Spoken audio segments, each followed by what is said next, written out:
Thank you for joining us for the Virtual College Exploration for All Illinois Students, sponsored by the Illinois Association for College Admissions Counseling and StriveScan. If you want to ask any questions tonight, please use the Q&A button to type all your questions to the presenters at any time. Your camera and microphone are off, you are muted, your video is off, the panelists can't see or hear you. Please sign up for more sessions after this one at www.iacac.org, and this recording will be available in about a week, no more than that, at www.iacac.org. All right, Joe, go right ahead. All righty, well, welcome. Let me just get my screen shared here, and we will get going. All right. Good afternoon, or almost good evening, everybody. My name is Joel Johnson with Valparaiso University. Joining me today are a few of my colleagues. You guys can introduce yourselves there. Hi, my name is Emily Brighton. I'm one of the admission counselors here at Valpo. Although I don't work with a lot of Illinois students, I typically work with kids from the Southeast United States. I am still always happy to answer any questions that you guys have. Hi everyone, my name is Selena Villarreal. I'm another admissions counselor here at Valparaiso University. I do work with students from Illinois and Iowa and Wisconsin, so I'm happy to be here and chat with all of you. And I am Lindsay Hillsland. I am not seen in video right now, but I am here. And I'm also an admission counselor at Valparaiso University, and I'm happy to help in any way I can. And we are just excited to have you guys here today. We wanted to kick off our talk about Valpo by actually showing you a little bit of Valpo. So we're going to show you a video here. In full disclosure, this video is pre-COVID, so just know that we have a different lifestyle now, but we want you to get a sense of what Valpo is like under normal circumstances.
Perfect. So now that you're able to see a little bit about what Valpo looks like, I want to talk a little bit about our history as well. So Valparaiso University was founded in 1859, and we are an independent Lutheran institution. So that means we aren't identified strictly with the LCMS or the ELCA. We have both represented here on campus. And so faith life is definitely an opportunity for students, but it's not anything that's required. It's just there if you want to partake in it. So we are on the smaller to medium size. We have about 3,200 undergrad students, and we also have about 500 graduate students. But you can see here in this picture, we have a beautiful campus. It's spread out. We have about 320 acres, so it gives you room to spread out, hang out with friends, play some Frisbee, chill in a hammock. So there's lots of things to kind of do and explore on campus.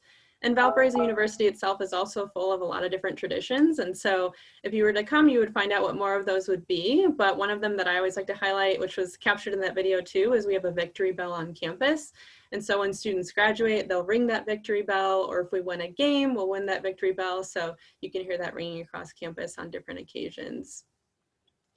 But I also think it's good to think about as well, outside of just the university and what that looks like, what the town looks like that you're moving to as well for colleges. And so I want to talk a little bit about what Valparaiso University looks like, or what Valparaiso as a town looks like as well. And so that's on our next slide. So Valparaiso, Indiana, we're in Northwest Indiana, about an hour away from Chicago. And so we have about 33,000 residents that do live in Valpo. One of the great things about Valpo that I love is that there's lots to do. So in our downtown area, which is about a 10-minute walk from campus, we have what's called our Central Park Plaza. And so a lot of different events will happen there. They'll hold farmers markets, they'll do movies in the park. And then this pavilion here in the winter, once it gets colder out, they turn into an ice skating rink, which I think is really fun for students to be able to take advantage of. We also have different events that happen throughout the year. And one of my favorites that I love to talk about is the Popcorn Festival. So the reason we call it that is because Orville Redenbacher was from Valparaiso. So we have this big popcorn festival, usually in the first week of September, right after all the students move back to campus. And so it's a really fun event for all of Northwest Indiana to partake in. There's tons of food vendors, craft vendors, live music. So it's just a really fun time to get out and explore the town itself. But outside of that too, we also have lots of kind of things nearby that are fun to do.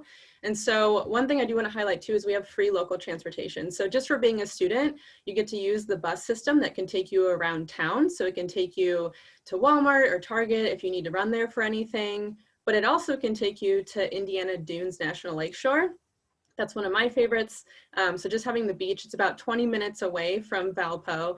And so you can hop on that free bus and take it to the Indiana Dunes, hang out just for the day at the beach, or if you want to watch a sunset or anything like that with friends. And like I said, we're also about an hour from Chicago, so you can still use that free bus system to take you to the train, and then the train can also take you into Chicago. So that's also a really awesome resource, just to be able to get outside of the university itself and explore the town and the area too.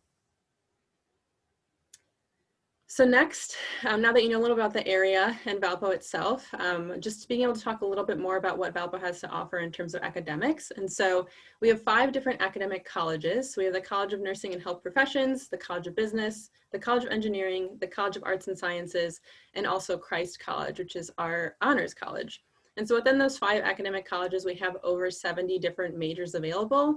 And one thing I love about Valpo is that students will really take on different courses, find things that they like.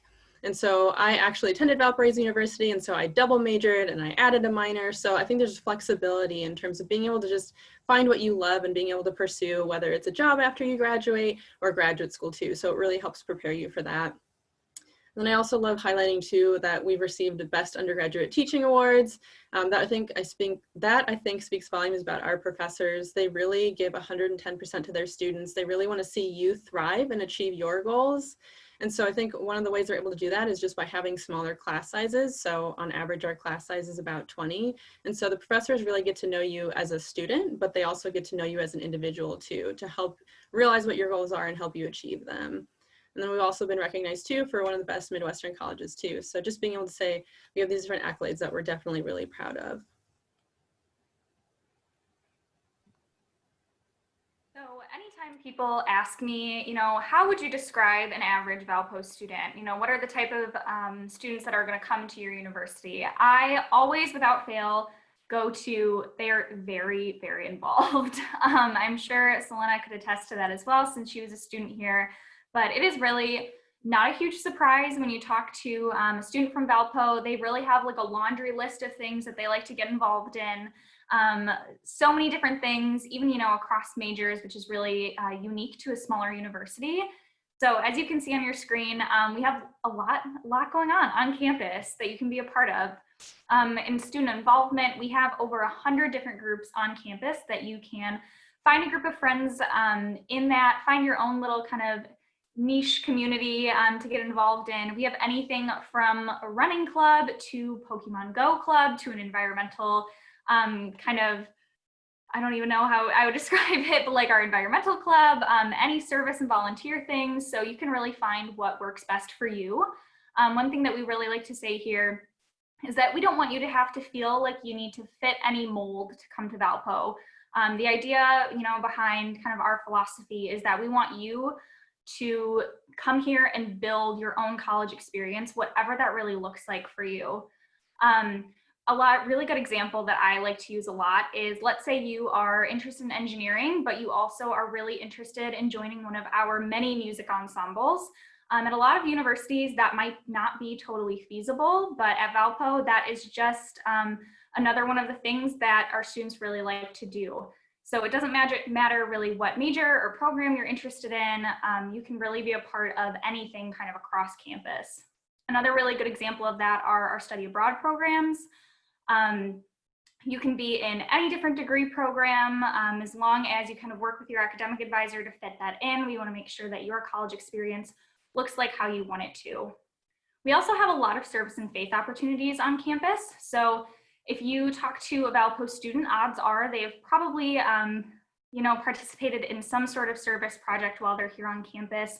We did log, I believe, over 250,000 community service hours last year, so across campus, so that's huge for us. Our fraternity and sorority life often get really involved in that as well. We have a couple different groups kind of running out of the chapel that like to do that too. So if that's something that you're passionate about, if you want to get involved in, we have an abundance of opportunities for that. And then again, I mentioned our fine arts opportunities. We have a number of musical ensembles. We also have over 100 different arts performances annually. So anything from main stage performances to student-led art shows to choir concerts, band concerts, really the possibilities are endless here. So that's something that if you just want to do that kind of part-time, we have plenty of options for that. If it's something that you want to pursue kind of on a deeper, more time-consuming level, we have those groups that you can be a part of as well. And I always like to touch on our fine arts opportunities because sometimes I feel like those can get lost in the shuffle when we start talking about athletics. I always feel like something that Valpo is pretty well known for is their basketball team. So with our basketball team, we are NCAA Division I for all of our sports here on campus. I know that a while ago, they made it into the Sweet 16, and that was a really big deal, exciting for us. They came really close in some playoff games last year too, which was exciting, but we didn't quite squeak in this year. But we are part of the Missouri Valley Conference for most of our sports. We are in the Pioneer Football League, and then the Southland Bowling League, and then the Summit League for swimming and tennis. So it is kind of an added edge of competition. So if that's something that you're really interested in, I highly encourage everybody to reach out to coaches right away. Since we are Division I, coaches can't always make the first contact. So we really encourage students to be proactive about that. Head to our website. You can see down at the bottom, valpoathletics.com. Find your sport. There should be a recruitment questionnaire. You can also email any of our coaches. I know that right now recruitment is in kind of like a dead period, so give them a little grace getting back to your emails or phone calls. But if that's something you're really looking for, we highly encourage you to get involved with that. There we go. Oh, and just as a reminder, as we go through our presentation, if you have any questions about anything that we've spoken about or anything, just questions in general about Valpo or college, please put them into the chat there. And then we will definitely address them at the end. So get your questions going as we go through the presentation. As an extension of just some of the things our students are involved in, we do have on campus the Gandhi King Center, and it's actually the hub for both our Office of International, or our international office rather, and our Office of Multicultural Student Programs. So you'll find multiple opportunities there if you're coming to Valpo. Of course, the study abroad itself, we have about, I think, programs about 30 different countries, 30 different study abroad programs with countries, multiple countries across the world. Right now we have programs that will take you to pretty much every continent thus far except for Antarctica. So you never know if that's going to pop up. So, you have to come check it out. And I know it's kind of hard to talk about study abroad right now under our current circumstances, but we want you to recognize what Valpo has to offer you, because at some point we will get back to a sense of normalcy, and we want you to be able to explore those. If study abroad is something that's really important to your college decision, we want you to have that information and be aware of it. We have opportunities, of course, for our students to get scholarships to help defray costs involved with study abroad as well. And so I do encourage, if you are thinking about potentially going abroad at some point, to connect with our international office at some point, really within the first couple of weeks you stepping foot on campus. That way you can get on their email list and be aware of all those different things coming at you. As I mentioned, there's two offices there, international programs, but also our multicultural office of multicultural programs there. That houses a number of our multicultural student organizations, like the Black Student Organization. We have a Latinx group, an Asian student group, and a few others that are just escaping my brain right now. But what I really want you to recognize is there are opportunities for you to be recognized if you're part of one of these different multicultural groups that I just named, or just want to, again, assimilate as a group, be united. And so out of these offices, you'll find different opportunities. Like even right now, they're hosting, our Black Student Organization is hosting a We Matter Week, and different forms of programming offered across the campus just to bring awareness to different situations that are unique to that student experience. We have the Smart Connections. It's kind of like a mentorship program that comes out of this office, where incoming students will actually be paired with an upperclassman, kind of give them almost like a big brother, big sister type of person to lean on to and kind of guide them through the experience of coming into Valpo. So it's a great resource I want to make sure our incoming students are aware of. And then different events take place, of course, across the year. What's pictured here is our World Banquet. It's a great opportunity to learn about different cultures, taste different food. We host different events around different Heritage Months, around Dr. King's birthday. So there's different things that are taking place on our campus. And as a whole, our campus is probably about 23 to 25% ethnically diverse. So we do have a growing population of students there for sure. Outside of this, what you'll find, we talked a lot about, okay, what do you learn in the classroom, the different majors we offered. Emily talked about the different activities that you'll do both in the classroom and outside, but we also want to recognize, or let you recognize, that Valpo is a great opportunity for you to go on professionally and grow and be very successful. We offer right now a 97% placement rate, and that means our students when they're graduating, 97% of our students are being placed into either the workforce within 6 months or graduate or professional school, because everybody's on a different path there. We celebrate at Valpo that we've had a better than 90% placement rate for over 26 years thus far. So I like to highlight that to let you know that, again, can you come to Valpo, get trained well, and go get a great job for sure. I always tell families that we can compete with the quote unquote big dogs, because we are obviously a smaller school, about 3,200 students, but you're going to be able to have those experiences that will make you a very viable candidate when you start applying for jobs and whatnot later on. Many of our majors either have a required internship or some type of field experience or some internship, something that's going to give you some hands-on experience. So you'll get a chance to practice it in the classroom or the lab, and then get a chance to apply it in that internship or field experience. It looks different for every major. Obviously, nursing, engineering are definitely a bit more hands-on, but then other majors like psychology may have a different internship type of component, or communications. What you'll also find is that Career Center is the hub of a lot of that training that you're going to receive as you prepare for your career. And you can actually connect with our Career Center from day one. It's not something you have to wait until junior or senior year to connect with. And if nothing else, you'll use them very early on if you're thinking about applying for a job, either on campus or a job in the area, as they have a digital program called Handshake that our students actually use as part of that. Being a Valpo student, as Emily mentioned, we're not going to put you in a box. You're going to be able to do a lot of things beyond your major. A couple of things that actually represent on the screen. We host TEDx talks from time to time, and last year we had a student out of our office that actually was one of the speakers for that event, and that may be you in a few years. Right now, we're actually looking for speakers for our next TEDx event taking place this year. So who knows? That might be you in a few years. So if you love the TED Talks, or you love that experience, or want to be on that stage one day, we're going to give you a great opportunity to do that with our TEDx program for sure. And then if you're a student that's interested in research opportunities, we are a school that offers you undergraduate research opportunities. This means you can get out and practice and study and produce new knowledge. That's really what research is new knowledge. So you'll be able to do that across all majors.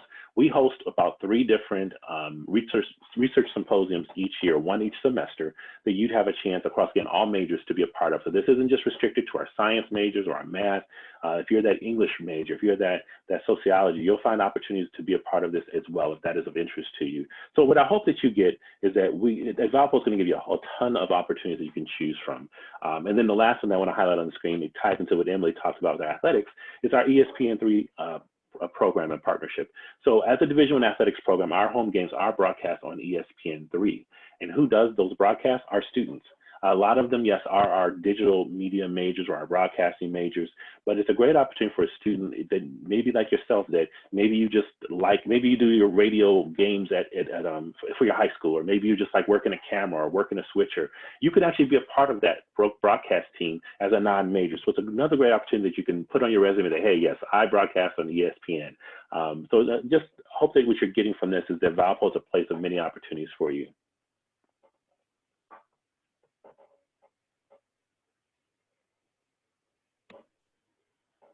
So res life is always super popular to talk about. So we wanted to touch on that just because at every university, their policies for freshmen are just a little different.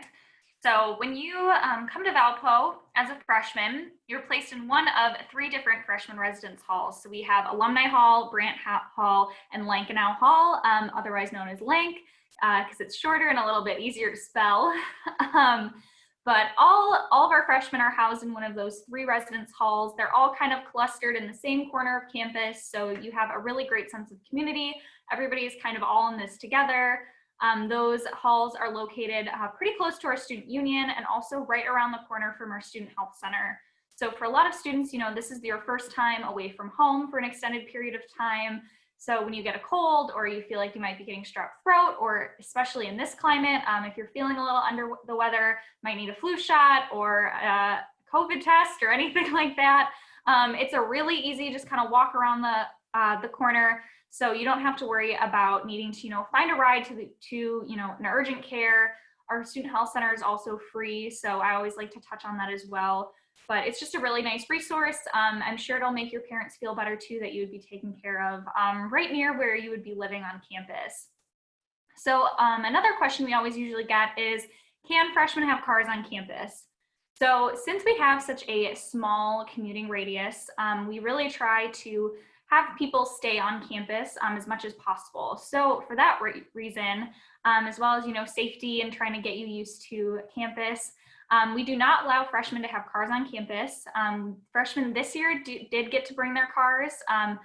Not sure if they're gonna make that kind of a long-term option for students. If you have any special needs though, if you have, you know, you need to go see a doctor, or you have a job kind of in town, you can contest that. But that's something I always like to mention because it always comes up. And as you can see, like I mentioned, we do have a 30-mile commuting radius on campus. So if you are outside of that radius, you will need to live on campus for 6 full semesters or 3 years. While you're living on campus, we have a number of different residence halls that will count towards that. Like I mentioned, for your freshman year, you have the pick of the one of 3. We have a couple kind of suite style halls. We have some halls that look more like hotel blocks. We have another, you know, couple of rooms that, you know, are the traditional still, you know, 2 beds in the residence hall. And then we also have an apartment complex that technically counts as an on-campus building. And those are located just on the very north side of campus, and that's actually above the residence halls. So a lot of different options. I promise once you get past your freshman year, it's like a whole new world opens up for you. And then of course, during your senior year, you always have the option of moving off campus if you choose to. I did not attend a university that had a lot of nearby student housing off campus. So I can tell you that the city of Valparaiso does a really good job. There's a lot of really awesome affordable options for our seniors. And I would say that a good portion of our seniors probably go and live off campus, or they would go and live in a fraternity or sorority house. So there are many, many options here.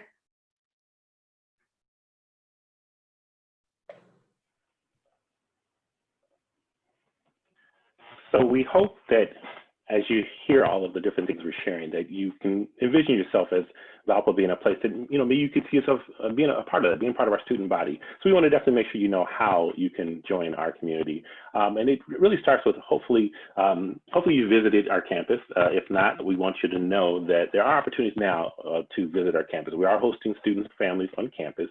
We're doing everything in a socially distanced and safe way. I want you to know that for sure.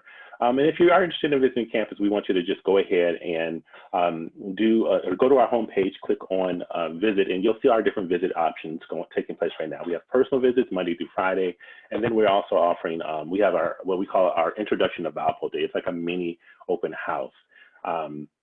And so that you can register for any of those online right now. And if you're not comfortable visiting campus just yet, or you just don't have time to get away, you'll still on that same visit link, you'll find an access to our virtual visit opportunities where we have a student-led campus tour available to you. So you have multiple ways to take a look at what we have to offer, and even in snippets of those videos. If you don't want to sit through the whole video, it's about 18 minutes, you can get snippets of it on our YouTube page as well. Now, again, whether you visited or not, we hope that you definitely think about applying. So the first thing we want you to know is that we have gone test optional. So if you have been unable to take the test, or you don't like the score that you've received, that's fine. We are truly test optional, all majors. all scholarships. You don't have to worry about, will your scholarship be affected if you apply test optional? Will you truly have a chance to get into some of our more rigorous programs if you don't apply with the test? Yes, you will have full access. So we don't want you running out and bending over backwards, going to 16th over just to take the test. I heard some people doing that, so I'm not exaggerating. So we are truly test optional if you are a student that has not completed the test or don't like your score or whatever, that's fine. So how do you apply? Very simple. Our application is online and it is free. Yeah, I want that to sink in. It is free application. You can use our application right off of our website, or you can use the Common App. Either one is fine. We truly do not have a preference in which application you use. So just use the one you feel most comfortable with. I typically tell a student, if you are applying to more than one Common App school, by all means, go ahead and use the Common App. That way you can do the application one time and not have to do it over and over and over. What we need to complete your file from that point is kind of up to you. The bare minimum after your application, we're going to need your official transcript from your high school, and that has to be sent directly from your high school to us. And normally those come pretty quickly with a lot of the electronic transcript options that are available right now. Beyond that, we do not require, but we will use if you decide to submit the recommendation letters and the essay as well. Test scores, as I mentioned, are optional. So that's an extra thing we use if you submit it, but it is not required at all. So once we have that information, we'll actually go through everything. We'll review you holistically. And what that means is that we truly are going to look at all of you. We're going to look at, of course, your GPA. We will look at the classes you've completed. We'll look at your grade trend. Are your grades going up or are they going down? Hopefully they're going up. We will look at the rigor of those classes. If you're taking honors, AP, dual enrollment, we'll see that. We'll look at your involvement. So please make sure when you fill out the application, don't skip the extracurricular activities. Fill it out. If you're doing 18 wonderful things, at least give us 10 of them, but don't skip that. I've noticed a lot of students are skipping or only listing a few things. We do look at that. It is an important part of our decision as well. Make sure you also, if you decide to do a recommendation letters, we encourage that you do have a person that knows you in an academic sense do it. So it could be a teacher or a counselor. If you want to submit one from like your boss at work or a coach, let that be a second or third opportunity. If you're going to do a recommendation, we want it to be from somebody that knows you in an academic sense. And then, like I said, we are rolling admissions, which means we'll get you a decision back within a few weeks. So right now, we typically say about 4 to 6 weeks, you'll get a decision back from us. Once your file is complete, we get a chance to review it and get everything back to you. What's beautiful about that is that you will get your scholarship information from us, and you'll get your admission letter and your scholarship information from us at the same time. So what we want to encourage you to do is apply by before November 1st. You can really take advantage of all of our different scholarship opportunities. So what do those scholarship opportunities look like? Emily, you want to jump in and talk about the scholarships there? Yeah, I can, no problem. So as you can see on the screen, as well as our other many accolades for academics, we are also voted one of the best colleges for your money. So don't let the sticker price of a private institution scare you away. Typically during, when you're applying to private universities, we can give you so much more financial aid kind of on the back end of things as long as you file the FAFSA. So I know Joel kind of mentioned it, but definitely file the FAFSA. We cannot stress that enough. It really just kind of is a whole different room full of opportunities for you financial aid wise. As you can see, 93% of our students receive scholarships and financial aid. On average, those scholarships are going to range $22,000 to around $27,000 a year. So those are going to be kind of our merit scholarship ranges. So we're going to look at just weighted GPA this year since we went test optional. So we're going to kind of consider you for all of that. I know Joel mentioned that amount, if you would be receiving one of those, is going to come with your acceptance letter. So that's usually kind of the largest chunk of a financial aid package. However, if you don't receive a merit-based scholarship, as long as you fill out the FAFSA, we will do our best to award you with financial aid that fits your need. So need-based aid, the only way to kind of unlock that is by filling out that FAFSA. And you also receive an Illinois Neighbor Grant. So since you're students who live in Illinois, we want to kind of give you an extra little incentive. So you actually get an extra $2,000 a year tacked onto your financial aid package just for living in the state of Illinois. So once that all kind of comes out, financial aid typically, as long as you fill out the FAFSA, will come, I believe, around January. I think they're trying to get those out this year. So you're going to see cost of attendance. You'll see the room, board, fees, tuition all laid out for you on one side, and then any merit-based awards, any supplemental awards that Illinois Neighbor Grant kind of listed on the other side. So I would say on average, our students are receiving around $30,000 worth of financial aid a year. And as you can see, we have a lot of financial aid to give. So I promise that it's worth it to kind of fill out all of those very tedious forms. We know it, you know it, but it's definitely well worth it since we do give out over $100 million a year in financial aid. You want to introduce our video to them, and then we'll get Yes, to those questions. So before Emily introduces our video, please make sure, again, we got some great questions. We're going to jump to those in a few moments. Please keep the questions coming for sure. Go ahead, Emily. Yes, so next up, we are going to watch a second video, and this one is fairly new because it is from our welcome week for this year. So you're going to see a lot of masks. So it kind of shows you that even though we are kind of in the midst of this crazy COVID pandemic, we still like to have a really good time. We still want to make sure that our students are getting connected. So I think it's a really cool video. I think it's very fun and just a really good representation of our student body for this year.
All right.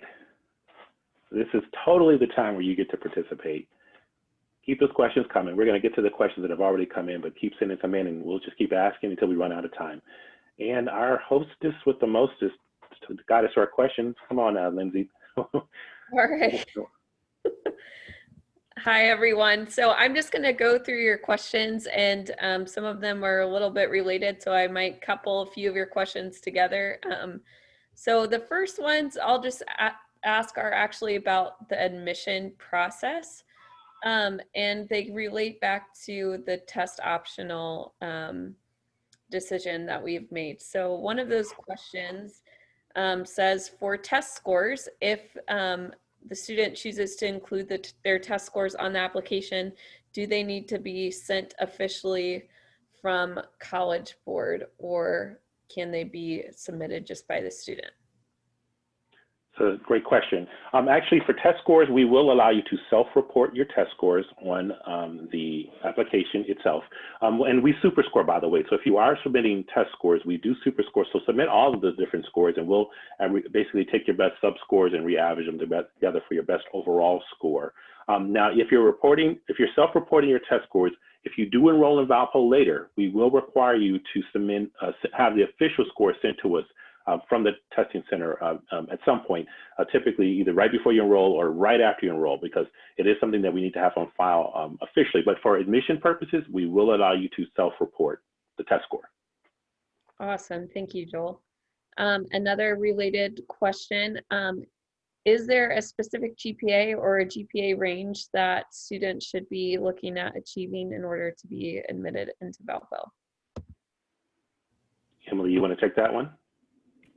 Sure, I can. Yeah, typically we are looking for, we always use weighted GPA first off. So another kind of side note too, if your high school does not weight your GPA, we will weight that for you. So don't be afraid if you hear us talking about weighted and you're like, my high school doesn't do that. We will weight that for you on our end. We want to make sure that you are getting that highest GPA possible. But typically we are looking for a minimum of a 3.0 weighted GPA. That's not obviously the end all be all, since Joel talked about how we are going to be holistically reviewing your application. We get that kind of life happens, things happen, especially this year. I think we've learned that even more. So that's when we really encourage you, if your GPA might be on the lower side, and it's because, let's say there was a family incident that happened, or you switched schools, or your school wasn't offering X, Y, and Z programs, that's a really good thing to kind of tell us in that personal statement. Really kind of explain that, let us know what happened. We want to know. The biggest thing I always tell my students is, like, I can't help unless I know. So if something like that happened, if there's any sort of special circumstance, please share that with us. We will, keep it as confidential as possible while we're reviewing. We might share that with our admission committee, but really we can't do anything if we don't know about it. So if your GPA is a little lower, please don't stress too much, but use that kind of as a time to let us know what was going on. And as far as test scores go, I know I saw a couple questions in there. Test scores are also not being used this year for any merit-based scholarship consideration. So test scores can really only help you if you submit them. I would say submit them if you think, you got like an amazing score and you're really proud of it and you want to show us. We would love to see that, absolutely. But if you don't feel comfortable submitting your score, maybe you aren't a super comfortable test taker and you would rather not share that with us, you aren't going to be penalized at all for not submitting one of those scores, and especially if you can't get a score. Yeah, just clarify something you just said. Test scores will only help you for your admission consideration, not your scholarship. Nope. So usually help you, but you didn't say for what. I want to make sure they knew what. Sorry, what yes. Oh, no, that's fine. And then another quick add-on, just going back to the GPA, just as an example where she said if you're a little bit on the lower side, this is a real example. This is where grade trend comes into play. I told you we will look at your grade trend. So let's say you had a rough first year. Like if you had a rough first year, it typically takes about 2 good years to offset that one bad year. So so on paper, your GPA may be just below that 3.0 range. But when we look at your grade trend, we may see you've been averaging a 3.4, 3.5 the last several semesters. And that can make that difference because you're trending up. So that's a perfect example that if your scores are a little bit below, or your GPA is a little bit below, still go ahead and apply, send us everything, and we'll look it over and, see that upward trend for sure. Thank you, Joel. And could one of you speak to how long we will be going test optional? Selena, you want a piece of that? Otherwise, I'm happy to. Sure. Yeah, so we are test optional for sure for the next 2 years. So this year and the following year. After that, we're going to reevaluate if we're still going to continue to be test optional. But for sure, for the next 2 years, we will be test optional. Awesome. Thank you, Selena. And okay, we're sticking with the ACT, SAT theme. So a student was asking what would be a good score, even though we are going test optional, what would be a good score to achieve on those tests? Oh, wow. GPA and ACT work together. If you're applying no to the test optional question, they work together. Higher GPA can offset a lower test score and vice versa.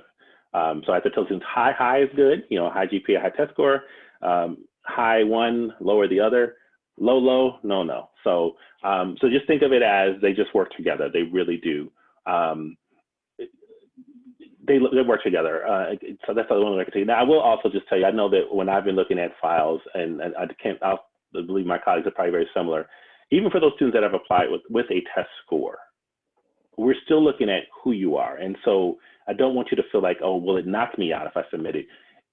It likely will not, unless your grades, if your grades are kind of on the downward spiral and your test score, that might be an example where it could potentially hurt you. But honestly, if your score is a little bit lower, but your grades and your classes and everything looks great, we're going to most likely recommend you be admitted. We're not going to, penalize you because the score is a little bit off what, you think is good or not. So I just want to kind of encourage everybody, since there's a lot of test score questions coming up. Thank you, Joel. Okay, and different question, still in relation to admissions. Could you talk a little bit about us being on rolling admissions, as well as if we are direct admit into all of our programs, which would include nursing and our PA program?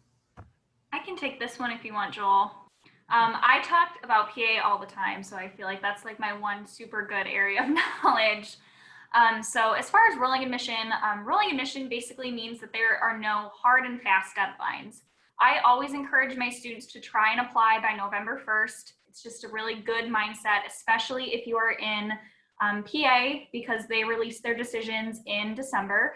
And if you are in music, engineering, thinking about maybe chemistry, just because those are some of our departments that are going to be giving out scholarships.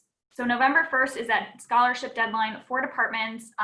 If you are thinking at all about engineering, I cannot stress November 1st enough, just because it's really important so that you can kind of have access to all possible scholarship opportunities. But along with rolling admission, it means that if you applied back in August, we are going to be starting with your application first and working all the way until we have no more applications left to review into, April and May. So if, I know I saw a question, if you have already applied and haven't gotten your letter yet, don't worry about it, don't stress. We just recently started reading applications about a week ago. So typically we say around 4 to 6 weeks after you have a completed application, we will, begin reviewing that and be sending out those letters. But we did just start looking at those applications. So just be patient. I promise we're reading it. I promise you did not get lost in the shuffle.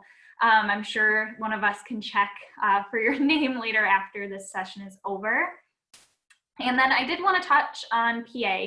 PA is a really unique program. It's a 3-2 program.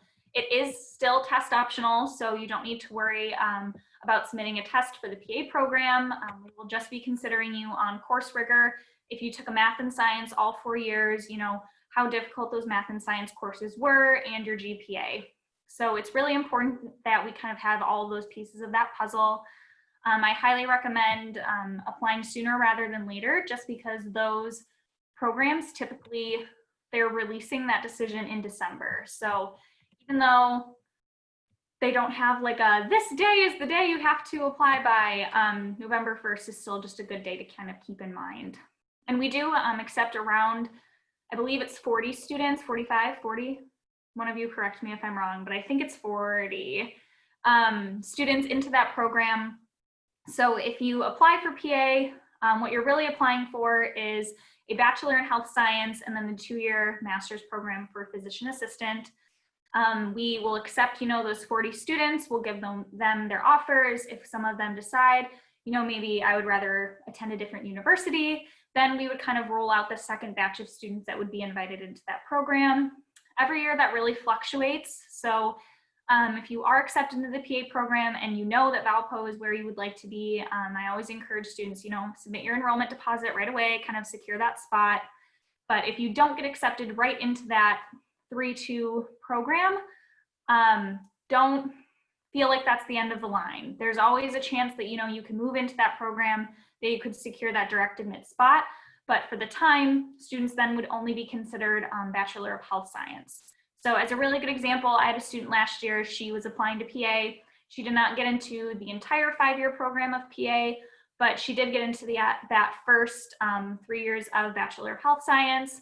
There were about, I believe, 7 or 8 spots then that kind of came up in the second wave of things, and she was able to move into that program.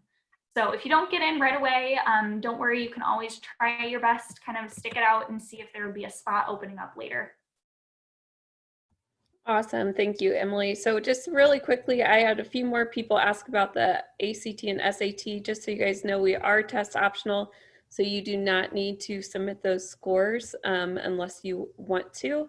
Another question that I had was about music scholarships. There are some music scholarships that you are able to audition for even if you are not a music major. And then if anyone wants to touch on I had a student ask about music in general, just what opportunities there are for that would be great.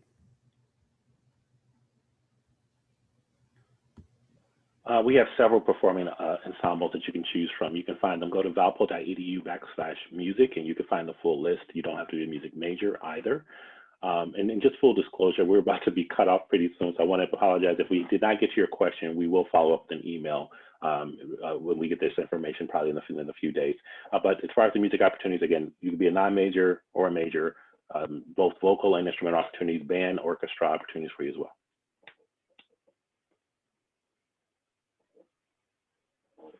Oh, maybe we have more time. Okay, well, I'll keep going until we get. There it is. I just wanted to warn everybody. Thank you, everyone, for joining us. Thank you, panel, for an excellent presentation. When this window closes, there will be a 4-question survey that will appear. We tell you guys to please sign up for more sessions because there's a lot. Check out the schedule at www.iacac.org. And this recording will be available in a week at the most at www.iacac.org. Thank you, everybody, for joining us this evening.